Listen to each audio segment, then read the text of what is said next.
নমস্কার বন্ধুরা, house wife মনিকাতে আপনাদের সবাইকে স্বাগত। আজ এসছি স্ন্যাক্সের রেসিপি নিয়ে।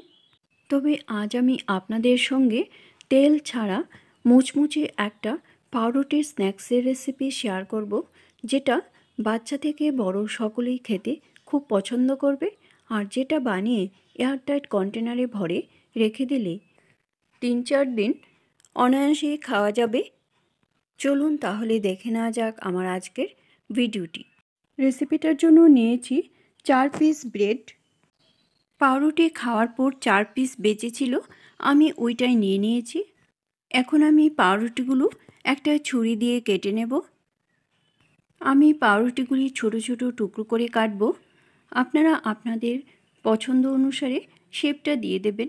সবটা পাউরুটি খাওয়া হয়নি, 4 পিসই বেঁচেছিল, ওইটা দিয়ে আমি স্ন্যাক্স তৈরি করব। তবে আপনারা চাইলে পাউরুটির পরিমাণটা বাড়িয়ে বা কমিয়ে নিতে পারেন। পাউরুটির ধারটা ফেলার কোনো প্রয়োজন নেই। অনেক রেসিপিতে পাউরুটির ধারগুলি কেটে ফেলে দিতে হয়, না হলে রেসিপিটা ভালো হয় না। এভাবে আমি সবগুলো পাউরুটি কেটে নিয়েছি। এখন একটা প্লেটে তুলে নিচ্ছি।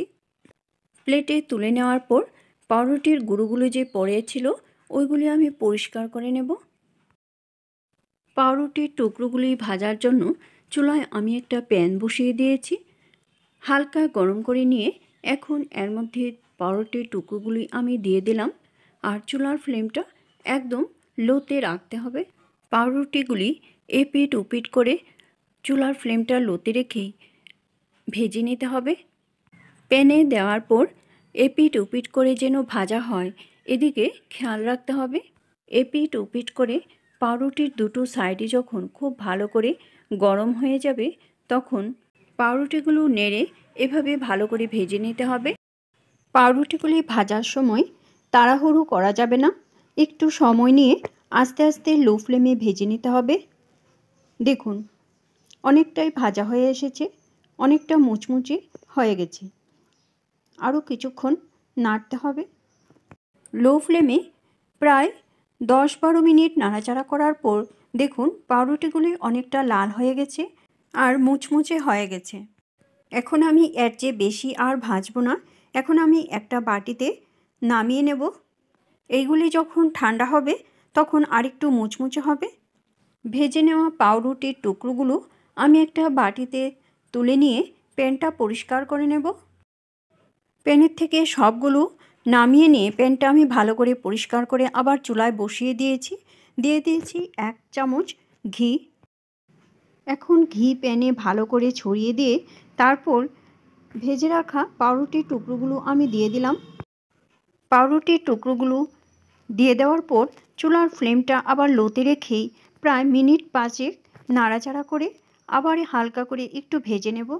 এইভাবে পাউরুটির টুকরোগুলো ঘিয়ে ভেজে নিলে খেতেও খুব ভালো লাগে আর গন্ধটাও খুব ভালো আসে। আর এইভাবে ভেজে যে কোনো এয়ারটাইট কন্টেনারে ভরে রেখে দিলে প্রায় 1 সপ্তাহ পর্যন্ত খাওয়া যায়। পাউরুটি ঘি দিয়ে ভাজলে মুচমুচে ভাবটা অনেক দিন পর্যন্ত থাকে। এইভাবে পাউরুটি ভেজে আমরা স্ন্যাক্স হিসেবে চা বা কফির সঙ্গে খেতে পারি। এখন আমি চা বানানোর জন্য একটা প্যানে 2 কাপ জল নিয়ে নিয়েছি। আমি এখানে 1 কাপ চা বানাবো, তাই আমি 2 কাপ নিয়েছি। দিয়েছি 1.5 চামচ চিনি, 2টো ফাটিয়ে নেওয়া এলাচ। এখন একটা চামচ দিয়ে ভালো করে মিশিয়ে দেব আর ফেনা আসা পর্যন্ত অপেক্ষা করব। ফেনা এসে পড়েছে।